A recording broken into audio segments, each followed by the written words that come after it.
వైఎస్ఆర్ కడప జిల్లా ప్రొద్దుటూరులో అంగన్వాడీ వర్కర్లు జీతాలు పెంచమని చేస్తున్న సమ్మెకు మద్దతు తెలిపారు మాజీ ఎమ్మెల్యే నంద్యాల వరదరాజులరెడ్డి। ఈ సందర్భంగా ఆయన మాట్లాడుతూ అంగన్వాడీ వర్కర్ల మీద ఏస్మా ప్రయోగించడం దారుణమని అన్నారు। ప్రభుత్వం వారి డిమాండ్లను స్పందించకపోతే వచ్చే తెలుగుదేశం ప్రభుత్వంలో వారిని తిరిగి ఉద్యోగాల్లోకి తీసుకోవడమే కాకుండా సమ్మెలో ఉన్నన్ని రోజులు జీతాలు కూడా ఇస్తామని హామీ ఇచ్చారు।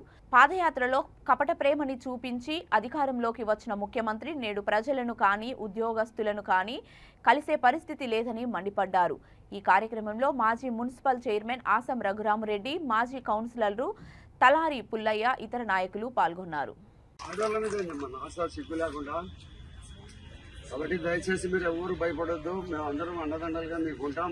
ప్రభుత్వం తెలుగుదేశం పార్టీ ప్రభుత్వం అండదండలుగా ఉంటుంది।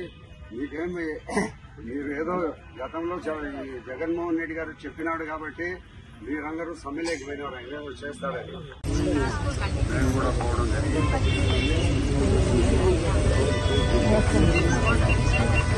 30 రోజులుగా మీరు మీ యొక్క సమస్యల కొరకు గతంలో జగన్మోహన్ రెడ్డి గారు చెప్పారు। మంది తగ్గినట్టున్నారు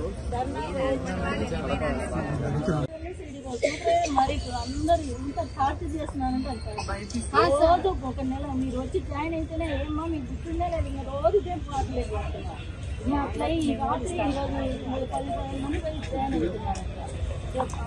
చాలా బాగా డెడ్ లైన్ ఇచ్చినారనమాట, ఈ తేదీ లోపల మీరు జాయిన్ అయిపోవాలి, తర్వాత మీకు షోకాజ్ నోటీస్ ఇస్తాము అని అన్నారు। మరి డెడ్ లైన్ అయిపోయిన తర్వాత ఇప్పుడు సిడిపి వాళ్ళు కానీ సూపర్వైజర్లు కానీ అది అర్బన్ కానీ అది